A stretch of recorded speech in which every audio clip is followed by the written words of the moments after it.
जय भीम. मी राजू पडवळ. आपण पाहतात Ramai television YouTube channel. Ramai television YouTube चॅनलमध्ये आपणा सर्वांचं मनपूर्वक स्वागत. मित्रांनो, 26 जानेवारी हा गणतंत्र दिवस. या गणतंत्र दिवशी भारतीय राज्यघटनेची, भारतीय संविधानाची अंमलबजावणी झाली. त्या अंमलबजावणीला आता 75 वर्ष पूर्ण होत आहेत आणि त्या अनुषंगानं एकंदरीतच भारतीय संविधानाविषयी देशामध्ये जे काय पॉझिटिव्ह निगेटिव्ह वातावरण तयार केलं जात आहे त्याविषयी आपण चर्चा करणार आहोत. या चर्चेत सहभागी होणार आहेत आपल्यासोबत माननीय माजी न्यायाधीश doctor DK Sonawane sir. Sir जय भीम. जय सर, आता भारतीय संविधानाची ही 75वी लोकांकडून ज्यांना हे संविधान मान्य नाही किंवा जे संविधानाविषयी अपमर्द करतात, संविधानाविषयी त्यांना नापसंती आहे, अशा लोकांकडून भारतीय राज्यघटना, भारतीय संविधानाविषयी विविध आरोप केले जातात, विविध पद्धतीनं टीका टिप्पण केलं जातं. आणि हे होत असताना आपण हे भारतीय संविधान अंगीकारल्यानंतर या भारतीय संविधान आणि इतर देशातील संविधान जसं की अमेरिका असेल, कॅनडा असेल, दक्षिण आफ्रिका असेल, ह्या सगळी संविधानं पाहिली तर भारतीय संविधान आणि या इतर देशातील संविधान यामध्ये नेमका फरक आपण काय पाहता? एक गोष्ट लक्षात घेतली पाहिजे ती अशी, तुम्ही आता ज्या देशांच्या संविधानाचा उल्लेख केला, आफ्रिका, कॅनडा, अमेरिका, हे जे संविधान आहेत ना, हे भारताच्या संविधानाचं तुलना करताना अतिशय महत्वाचे आहे. एक लक्षात घ्या की आपली जी राज्यघटना आहे, ही राज्यघटना एक लिखित राज्यघटना आहे. आणि आपण जर जगाचा अभ्यास केला तर लक्षात येईल की जगामध्ये एखाद्या देशाची लिखित राज्यघटना जी निर्माण झाली ती प्रथम 1787 मध्ये अमेरिकेच्या राज्यघटनेची निर्मिती झाली. मी एखाद्या देशाची कॉन्स्टिट्यूशन मुद्दा म्हटलं कारण त्या काळामध्ये अमेरिका जेव्हा निर्माण झालं तर काही स्टेट म्हणजे राज्य एकत्र आली आणि अमेरिकेची निर्मिती झाली आणि त्या देशाची लिखित राज्यघटना प्रथम 1787 आहे. पण त्यापूर्वी देखील अमेरिकेचे जे वेगवेगळे राज्य होते त्यांच्या स्वतःच्या लिखित राज्यघटना होत्या. त्याच्यानंतर जगातील बहुतांश देशाने अमेरिकेच्या राज्यघटनेचं अनुकरण केलं. म्हणजे त्यांनी आपापल्या देशाकरता त्या देशातील परिस्थिती भौगोलिक असेल, राजकीय असेल, सामाजिक असेल, त्या दृष्टिकोनातून तो दृष्टिकोन लक्षात घेऊन त्यांच्या देशांच्या वेगवेगळ्या राज्यघटना निर्माण झाल्या. राज्यघटना दोन प्रकारच्या असतात, एक तर लिखित असते किंवा एक अलिखित असते. आणि जेव्हा आपण अलिखित राज्यघटना म्हणतो त्यावेळेला फक्त एक ठळक उदाहरण जर म्हटलं तर ते आहे युकेचं. का तीच एक राज्यघटना आज जगामध्ये अस्तित्वात आहे की जी अलिखित आहे. पण कोणत्याही देशाची राज्यघटना ही पूर्णतः लिखित नसते किंवा अलिखित नसते. जरी इंग्लंडची, ब्रिटनची राज्यघटना अलिखित असली त्यामध्ये देखील काही लिखित भाग आहेत, जसं मॅग्ना कार्टा आहे, बिल ऑफ राईट्स आहे, वगैरे वगैरे. त्याचप्रमाणे जरी भारतासारख्या देशामध्ये लिखित राज्यघटना असली तरी त्या ठिकाणी काही अलिखित संकेत आहेत. जसं मी नेहमी सांगतो की घटनेनुसार राज्याचा प्रमुख जो राष्ट्रपती आहे ते सार्वत्रिक निवडणूक झाल्याच्या नंतर ज्या पक्षाकडे बहुमत आहे त्या पक्षाच्या नेत्याला किंवा ज्याचं संसदेमध्ये बहुमत आहे अशा पक्षाच्या नेत्याला पंतप्रधान नेमतो, म्हणजे राष्ट्रपतीचा तो अधिकार आहे. परंतु अलिखित संकेत काय भारतामध्ये, की निवडणुकीच्या नंतर ज्या पक्षाकडे बहुमत आहे तो आपल्या नेत्याची निवड करतो आणि राष्ट्रपतीकडे सांगतो की हा आमचा नेता आहे. म्हणजे थोडक्यामध्ये जरी असं म्हटलं असेल की तो राष्ट्रपतीचा अधिकार आहे निवडण्याचा, खऱ्या अर्थाने त्याची निवडणूक जी केली जाते त्या निवडून आलेल्या जे खासदार आहेत त्यांच्यातर्फे केली जाते. हा झाला अलिखित भाग. आपल्या देशाची राज्यघटना आणि इतर देशाच्या राज्यघटनेमध्ये बहुमूल्य अनेक प्रकारचे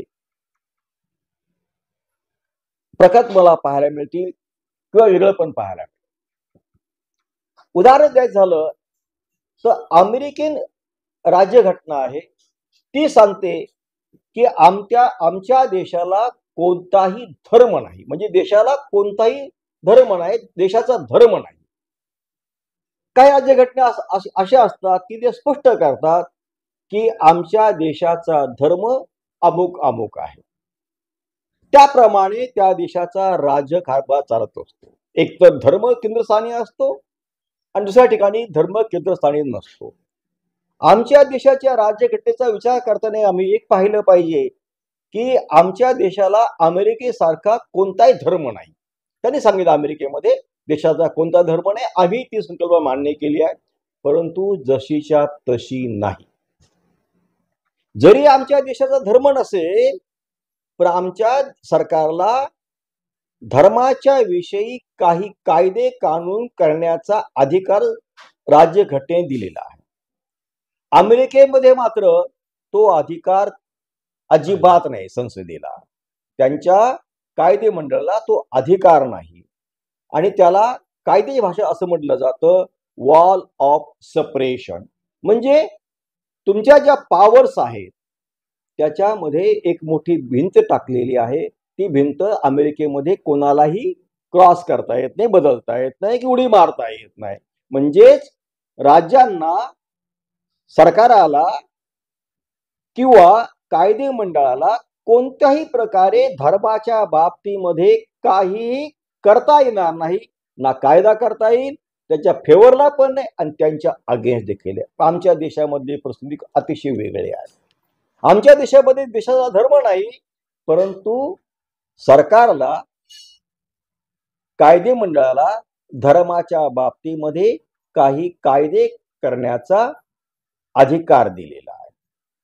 मी नेहमी सांगतो की जर आम्ही स्वीकारलं नसतं तर कदाचित या देशामध्ये ज्या विशिष्ट समाजाला काही सवलती मिळाल्या आहेत त्या देता आल्या नसत्या. थोडक्यात काय की जरी देशाला धर्म नसला, आम्ही धर्म नाकारत नाही, परंतु धर्माचं अस्तित्व मात्र आम्ही स्वीकारत आहोत. कारण धर्म आहे, त्या अनुषंगाने काही गोष्टी कायदे मंडळाला करण्याची परवानगी देणं अत्यावश्यक आपल्या घटनाकाराने समजलेलं आहे. एका वाक्यात सगळं झालं ते अमेरिकेच्या राज्यघटनेत आणि आमच्या राज्यघटनेमध्ये जो मूळ फरक आहे तो आपल्या देशाला कोणताही धर्म नाही हे मान्य करतो, आम्ही मान्य करतो, परंतु त्या ठिकाणी कायदे मंडळाला, अमेरिकेमध्ये कायदे मंडळाला कोणत्याही प्रकारचं त्यामध्ये हालचाल करता येणार नाही किंवा हस्तक्षेप करता येणार नाही. भारतामध्ये मात्र तसं नाही. पुन्हा सांगतो की आमच्या सरकारला, कायदे मंडळाला हस्तक्षेप करण्याचा अधिकार दिलेला आहे. आणि आपण कॅनडाची राज्यघटना पाहिली तर, दक्षिण आफ्रिकेची राज्यघटना, जर आपण विचार केला स्विस राज्यघटना आहे, ऑस्ट्रेलिया राज्यघटना आहे, ह्या सगळ्या ज्या राज्यघटनेत ह्या फेडरल आहे. फेडरलचा अर्थ असा होतो की राज्य सरकार आणि केंद्र सरकार या दोघांमध्ये कामाची आणि त्यांच्या पॉवरची विभागणी केलेली असते. राज्याच्या अधिकार क्षेत्रामध्ये केंद्र सरकारला हस्तक्षेप करता येत नाही आणि केंद्रीय सरकारामध्ये राज्यांच्या सरकारांना हस्तक्षेप करता येणार नाही. अशा जी संकल्पना असते त्याला म्हणतात फेडरेशन. अमेरिका त्याचं जिवंत उदाहरण आहे. आम्ही देखील फेडरेशन संकल्पना स्वीकारली आहे, परंतु ती संकल्पना पुन्हा सांगतो अमेरिका, कॅनडा, स्वित्झर्लंड आणि ऑस्ट्रेलिया यांच्यापासून वेगळी आहे. आमच्या देशामध्ये केंद्र सरकार आणि राज्य सरकार याच्यामध्ये जरी कामाची विभागणी केली असेल, अधिकाराची विभागणी केली असेल, परंतु काही विशिष्ट काळामध्ये, परिस्थितीमध्ये केंद्र सरकारला राज्य सरकारच्या कारभारामध्ये हस्तक्षेप करता येतो. उदाहरण द्यायचं झालं तर सर्वांना एक कलम माहीत आहे, 356 कलम. वास्तवात आपल्या घटनेमधील अतिशय क्रिटिकल, संवेदनाक्षम असं कलम आहे. कारण या कलमानुसार कोणत्याही राज्यामध्ये राष्ट्रपतीची राजवट लागू केली जाते. म्हणजे काय, राष्ट्रपतीची राजवट लागू झाली की संपूर्ण कारभार हा केंद्राच्या हाती जातो. हे असंही नाही म्हणता येणार नाही की पूर्णपणे केंद्राला राज्य सरकारच्या कारभारामध्ये हस्तक्षेप करता येतो, असं मला तरी वाटत नाही. कारण त्यालाही काही मर्यादा आहे.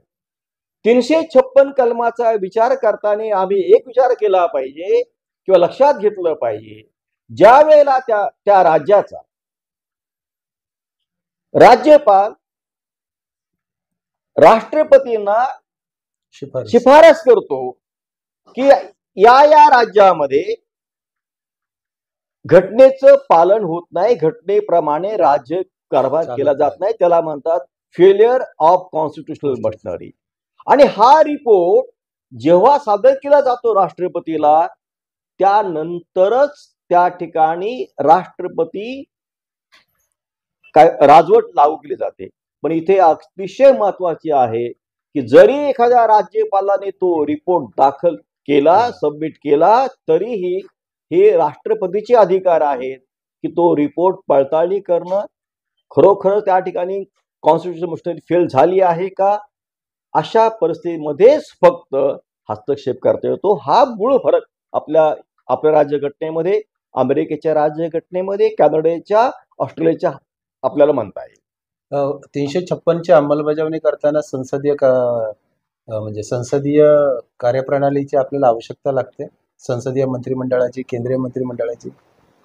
तसं जर पाहिलं घटनात्मक दृष्ट्या तशी मंजुरीची गरज नाही, परंतु त्याच्यावरती चर्चा होऊ शकते, घ्यायची की नाही. हो, कारण पार्लमेंटमध्ये चर्चा होतात त्याच्यावरती. एवढंच नव्हे तर राष्ट्रपतीची कृती ही घटनेच्या चौकटीत बसून आहे की नाही हे पाहण्याचा देखील अधिकार आहे, चॅलेंज करण्याचा अधिकार आहे संसदेला. नाही, कोणत्याही व्यक्तीला, मग तो राज्य सरकार असेल, एखादा पक्ष असेल, विरोधी पक्षनेता असेल, त्याला जर असं वाटलं की राष्ट्रपतीची जी संमती मिळालेली आहे ती घटनेच्या चौकटीत बसत नाही, त्याला सामान्य नागरिक चॅलेंज करू शकतो. अगदी सामान्य नागरिक देखील करू शकतो. आणि त्याला म्हणतात ज्युडिशियल रिव्ह्यू सामान्य नागरिक करू शकतो. हायकोर्टात करू शकतो की सुप्रीम मध्ये. तसं जर पाहिलं तर ज्युडिशियल रिव्ह्यू हा हायकोर्टामध्ये करू शकतो आणि सुप्रीम कोर्टामध्ये करता येतो. परंतु अशा परिस्थितीमध्ये 99% केसमध्ये जे चॅलेंज केलेलं आहे ते नेहमी सुप्रीम कोर्टात केलेलं आहे. ओके. आतापर्यंतचा जो इतिहास आहे तो असा आहे की ज्युडिशियल रिव्ह्यूची पॉवर दोघांना आहे, परंतु केंद्र सरकार असल्यामुळे ते नेहमी सुप्रीम कोर्टामध्ये चॅलेंज केलेलं आहे. आपल्याला आठवत असेल की ज्या वेळेला देशामध्ये बाबरी मस्जिद झालं, राष्ट्रपती पुन्हा कल्याण सिंगचं गव्हर्नमेंट झालं, त्या सगळ्या गोष्टी चॅलेंज केलेल्या आहेत सरकारने. म्हणजे एकंदरीत भारतीय राज्यघटनेनं किंवा भारतीय संविधानानं जनतेला केंद्रभूत मानलेलं आहे. आपल्या देशाच्या राज्यघटनेनुसार या देशामधला सामान्य नागरिक हाच सार्वभौम आहे. तरी देखील पण एक ठिकाणी सार्वभौम असं म्हणता येणार नाही, केंद्रस्थानी आहे. कारण सार्वभौम आमची फक्त आणि फक्त राज्यघटना आहे. माणूस केंद्रस्थानी, नागरिक केंद्रस्थानी, नागरिक केंद्रस्थानी. राज्यघटना आमची सार्वभौम ही आहे, सुप्रीम आहे, सुप्रीमो आहे, supremacy of the constitution. Of the constitution. हे असं सगळं असताना देखील म्हणजे एवढा सामान्य नागरिकाला केंद्रस्थानी मांडणारी ही राज्यघटना असताना देखील जसं तुम्ही सांगितलं की 356 कलमाचं जे अधिकार आपल्या राष्ट्रपतीला आहेत, मान्यवर राष्ट्रपतींना अधिकार भारतीय संविधानाने दिलेले आहेत, ते अधिकार आपल्या म्हणजे इतर देशांच्या राज्यघटनेमध्ये नाही. बरोबर आहे.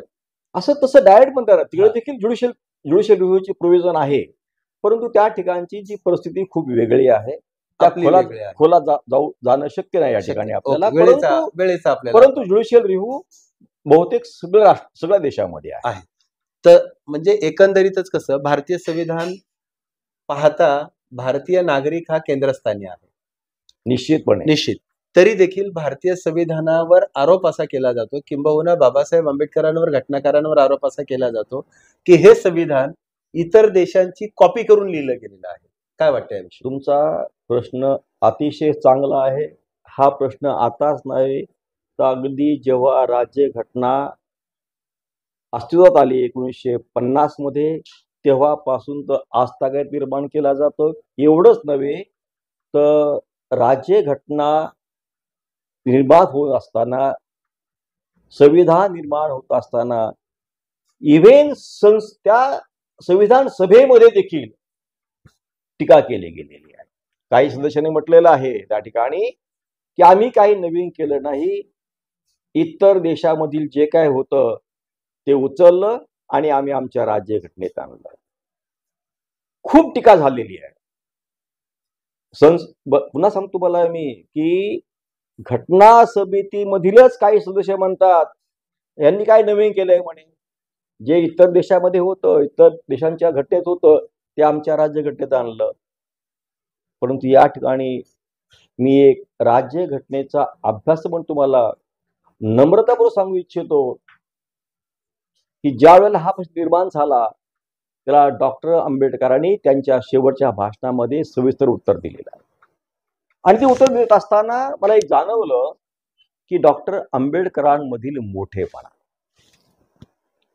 त्या ठिकाणी डॉक्टर आंबेडकर मोठ्या मनाने मान्य करतात, ही गोष्ट खरी आहे म्हणे की आम्ही इतर देशांच्या राज्यघटनेमधून बऱ्याचशा काही गोष्टी आमच्या राज्यघटनेमध्ये घेतलेल्या आहेत आणि हे मान्य करायला खूप मोठं मन लागतं.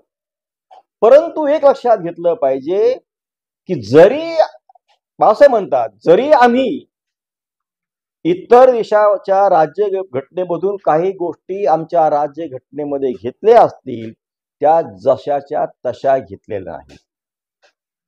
घटनाकारांनी विचार केला की त्या ज्या प्रोव्हिजन्स आहेत, तरतुदी आहेत, त्या आपल्या देशामध्ये आपल्या देशाची आर्थिक, सामाजिक आणि राजकीय परिस्थिती विचार करता कशा आपण स्वीकारू शकतो.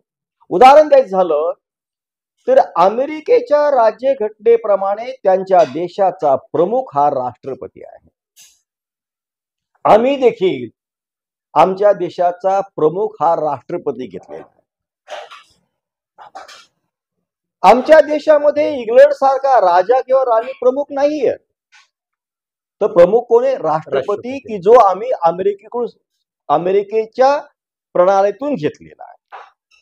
परंतु आमचा राष्ट्रपती हा अमेरिकेच्या राष्ट्रपती सारखा पॉवरफुल नाही. तर त्यांच्या ज्या पॉवर्स आहेत, जर विचारच करायचं म्हटलं तर त्यांच्या पॉवर्स ह्या इंग्लंडच्या राणी किंवा राजाच्या पॉवर्सशी एका समांतर रेषेवर जवळ येतील. कारण अमेरिकेमध्ये राष्ट्रपतीला पूर्ण पॉवर दिलेले आहे. इंग्लंडमध्ये सुप्रीमसी ऑफ पार्लमेंट आहे, कारण पार्लमेंट सुप्रीम आहे. तसं आम्ही जरी सुप्रीमसी ऑफ पार्लमेंट स्वीकारली असली तरीही आमच्याकडे आमच्या देशामध्ये मगाशी म्हटल्याप्रमाणे सुप्रीमसी ही फक्त कॉन्स्टिट्यूशन मध्ये आहे. कॉन्स्टिट्यूशन सुप्रीम आहे आमची. तर आमचा राष्ट्रपती नाही प्रमुख खऱ्या अर्थाने. तर ताकदवान जर म्हटलं तर संसद आहे.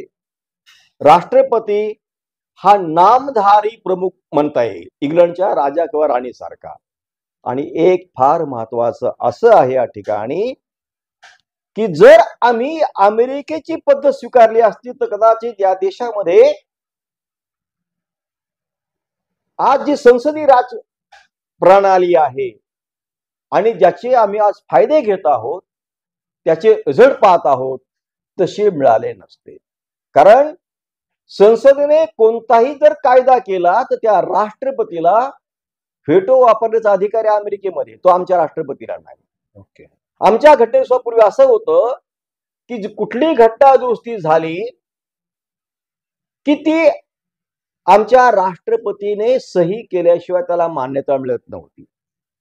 परंतु आता 42व्या घटना दुरुस्तीनंतर आजची परिस्थिती अशी आहे की जर एखादी घटना दुरुस्ती संसदेने केली तर राष्ट्रपती काही करू शकत नाही, त्यांना डोळे झाकून संमती द्यावी लागते. हा महत्वाचा फरक मला जाणवतो या ठिकाणी. सर, एवढं मोठं महत्व भारतीय संविधानाला आहे. एकंदरीत या जगामध्ये महासत्तेचा प्रत्येक देश आपण महासत्ता व्हावी यासाठी प्रयत्न करतोय. आपण म्हणालात की भारतीय संविधानानं भारतीय नागरिकाला केंद्रस्थानी मानलेला आहे, सुप्रीमो राज्यघटना आहे. काही भारतीय राज्य संविधान या देशाला महासत्ता होण्याचा राजमार्ग बनू शकतो? एक गोष्ट लक्षात घेतली पाहिजे, महासत्ता होण्याकरता घटना राज्यघटना कितपत मदत करेल हे पाहणं खूप गरजेचं आहे. मग आपण त्या संविधान सभेतल्या पुन्हा त्या भाषणाकडेच गेलं पाहिजे पुरातन. कारण या देशामधील आमची राज्यघटना ही किती चांगली आहे हे त्याच लोकांवर आहे की जे सत्तेमध्ये बसलेले आहेत. परंतु एक गोष्ट लक्षात घ्या तुम्ही, कुठलंही सरकार राज्यकर्ता झालं, कुठलाही पक्ष राज्यकर्ता झाला, त्याला मनमानी कारभार करता येणार नाही. बरोबर आहे. आणि त्यामुळे त्या मनमानी कारभारावरती लगाम लावलेल्या राज्यघटनेने आणि त्या दृष्टीने मग निश्चित म्हणता येईल की महासत्ता होण्याकरता तुमची राज्यघटना निश्चितपणे मदत करेल. मी नेहमी सांगतो तुम्हाला, मी कायद्याचा विचार करत असताना, घटनेचा विचार करत असताना आम्ही घटनेच्या बाबतीमध्ये मात्र महासत्ता झालोय. ओके. कारण आमची राज्यघटना 1950 ला अस्तित्वामध्ये येते. पूर्वी आमचे सुप्रीम कोर्ट, हायकोर्ट निकाल देताना इंग्लंडमध्ये हाऊस ऑफ लॉर्ड्स किंवा क्वीन्स बेंच त्यांचा दाखले द्यायचे. म्हणजे आमचे न्यायमूर्ती निकाल देताना परकीय राज्यघटनेचा आधार घ्यायचे. आमची घटना 1950 ला येते असल्यामध्ये आणि 52 मध्ये मात्र इंग्लंडमध्ये एका केसचा निकाल देताना आमच्या सुप्रीम कोर्टाचा निकाल त्यांनी आधारभूत रेफरन्स केलाय, आधारभूत मानलेला आहे. कोणता निकाल होता तो? मद्रासची केस आहे, हेबियस कॉर्पस केस म्हणतात, की तुमचे जे अधिकार आहे जीवनाचे, हे जीवनाच्या अधिकारावरती केस होती. आणि त्या केसमध्ये परकीय कोर्ट जे इंग्लंडमध्ये बसलेलं आहे ते मात्र आमच्या सुप्रीम कोर्टाचा निकाल आधारभूत मानतायत. हे मला वाटतं आपल्या राज्यघटनेचं महत्व आहे. एकंदरीत कॉन्स्टिट्यूशनल अमेंडमेंट करत असताना त्याच्या ज्या तरतुदी आहेत, अमेंडमेंट करण्याच्या ज्या कॉन्स्टिट्यूशनल तरतुदी आहेत, त्या तरतुदींशी इथली शासन प्रणाली, राज्यकर्ते काही छेडछाड करतात असं वाटतं अमेंडमेंट करताना? आता जर आपण पाहिलं तर घटनेमधील जे एक महत्वाचं कलम आहे ते आहे 368, ज्यानुसार संसदेला राज्यघटना बदलण्याचा अधिकार आहे. तुम्हाला आश्चर्य वाटेल की घटना समितीच इंटरिम पार्लमेंट म्हणून 1952 पर्यंत काम करत होती. म्हणजे 52 निवडणुका झाल्या आणि त्याच्यानंतर संसद अस्तित्वात आली की ज्या संसदेला घटनेमध्ये अमेंडमेंट करण्याची पॉवर दिलेली आहे. असं असताना देखील 1951 मध्येच आपल्या इंटरिम पार्लिमेंट, अंतरिम सरकार ज्याला म्हटलं जातं, त्यांना असं वाटलं की घटनेमध्ये अमेंडमेंट करण्याची गरज आहे, त्यांनी ती केलेली आहे. आणि अमेंडमेंटचा अर्थ असा होतो की राज्य घटनेमध्ये काळानुरूप बदल करण्याचा अधिकार. आणि डॉक्टर आंबेडकरांनी स्पष्ट सांगितलेलं आहे, जगातील सर्व जे घटनाकार आहेत, कायदे पंडित, त्यांनी सांगितलेलं आहे कोणती राज्यघटना ही त्या त्या काळाची प्रोडक्ट असते आणि काळानुरूप त्यामध्ये बदल करण्याची प्रोव्हिजन असणं गरजेचं आहे. तशी आपल्या राज्यघटनेमध्ये 368 कलमानुसार बदल करण्याचा अधिकार दिला आहे. पण आतापर्यंत जर पाहिलं आपण 1950 पासून तर आजपर्यंत जवळजवळ 100च्या पुढे अमेंडमेंट झालेले आहेत. म्हणजे 75 वर्षामध्ये जवळजवळ 100च्या पुढे अमेंडमेंट होत आहेत. अमेरिकेमध्ये जवळजवळ 200-250 वर्षामध्ये फक्त 20 ते 25 अमेंडमेंट होत आहेत. याच्याहून एक दिसतं की या ठिकाणचं सरकार आपापल्या परीने आपल्या फायद्याकरता भारतीय राज्यघटनेमध्ये अमेंडमेंट करत आले आहेत. आतापर्यंतच्या जर अमेंडमेंट पाहिल्या तर काही अमेंडमेंट खरोखर आवश्यक होत्या आणि काही अमेंडमेंट कदाचित त्या काळच्या सरकारने आपल्या फायद्याकरता केल्या असतील. फायद्याची गोष्ट अशी सांगतो मला मी, अमेंडमेंटच्या पॉवरची मी सांगतो मी, की आपल्या घटनाकारांनी असा विचार केलाय पूर्वीपासून, सुरुवातीपासून, की आमची राज्यघटना, आमचा देश हा निधर्मी असला पाहिजे. आणि निधर्मी आहेच, कारण 3 एप्रिल 1949ला घटना समितीमध्ये एक ठराव आला होता आणि त्यावरती भाष्य करताना आचार्य कृपलानी म्हणाले की जो आज ठराव तुम्ही घटना समितीमध्ये आणला आहे तो दुसरं तिसरं काही नसून it is definition of secularism. म्हणजे हे निधर्मी वादाचं हे डेफिनेशन आहे. जेव्हा असं म्हटलं जातं घटना समितीमध्ये, याचा अर्थ असा होतो की आमचे घटनाकार सुरुवातीपासून निधर्मी वादाच्या बाजूचे होते. त्यामुळे त्यांना असं वाटलं की हा शब्द जाहीर करण्याची गरज नाही. तो अगदी दाखवतो तुम्हाला की तुमची राज्यघटना निधर्मी आहे. परंतु 1976 मध्ये केंद्र सरकारला वाटलं असं कदाचित की भविष्यामध्ये कोणीतरी एखादा उठेल आणि प्रश्न निर्माण करेल की तुमच्या राज्यघटनेमध्ये कुठेही म्हटलं नाही की तुमचा देश आणि राज्यघटना ही निधर्मी आहे. म्हणून त्यांनी 42वी घटना दुरुस्ती केली आणि त्या घटने दुरुस्तीनुसार प्रियांबल मध्ये सेक्युलर शब्द टाकलेला आहे. मला वाटतं कदाचित त्यांची दूरदृष्टी योग्य होती, कारण आज लोक प्रश्न निर्माण करतायत की आमचा देश, आमची राज्यघटना ही निधर्मी आहे की नाही. काही लोकांचा प्रयत्न चाललाय की या ठिकाणी देशाला धर्म द्यायचा. बांधवांनो, खरोखर मी त्या सरकारचं या ठिकाणी जाहीर अभिनंदन करू इच्छितो. त्यांनी ती अमेंडमेंट केली, त्यामुळे आज आमचा फायदा होत आहे. न्यायाधीश जे आहे सुप्रीम कोर्टाचे, हायकोर्टाचे, त्यांना जाणवते आज की कुठल्याही प्रकारे तो शब्द निधर्मी सेक्युलर हा काढता येणार नाही. कारण सुप्रीम कोर्टामध्ये तशी याचिका दाखल झाली होती की तो शब्द काढा, कारण तो आणीबाणीच्या काळानंतर घटनेमध्ये टाकलेला आहे. सुप्रीम कोर्टाने सांगितलं नाही, तो योग्यच आहे, तो अजिबात काढता येणार नाही. समजा देशाला धर्म दिला तर देश स्पर्धेत टिकेल. जर समजा कुठल्याही सरकारने या देशाला जाहीर केलं की या देशाचा अमुक धर्म आहे, त्या दिवशी या देशाची छकलं होती. आणि सर्वात महत्वाचं, हे काम वाटतं तेवढं सोपं नाही. कारण मला आठवतंय की ज्या नेत्याचं आज काही एक सरकार गुणगान गात आहे, तो नेता म्हणजे पटेल, सरदार पटेल. सरदार पटेल तुम्ही गुणगान गाताय, चांगली गोष्ट आहे. पण त्या सरदार पटेलने सांगितलेलं आहे की जर तुम्ही या देशाचा कुठला धर्म कराल तर त्या दिवशी या देशाची छकल झाल्याशिवाय राहणार नाही. सर, आपण आता थोड्या वेळात हे करतोय, भारतीय संसद किंवा भारतातले जे काही राजकीय लोकप्रतिनिधी आहेत आपापल्या पद्धतीनं लोकसभा, विधानसभा, महापालिका हे सगळ्या निवडणुका लढवतात. जनता एक त्यांना मॅन्डेट देते, ते या पक्षाचे असतात म्हणून त्यांना एक मॅन्डेट देते. पण एक तो काळ ओसरला की ते आपल्या मनमानी कारभारानुसार वागतात. आता मध्ये आपण पाहिली महाराष्ट्रातली राजकीय अवस्था पळवापळवीची कशी होती ती.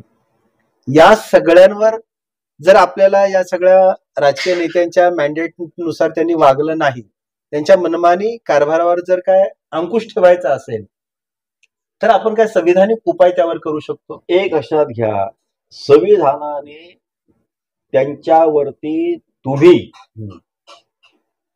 कंट्रोल करू शकत नाही.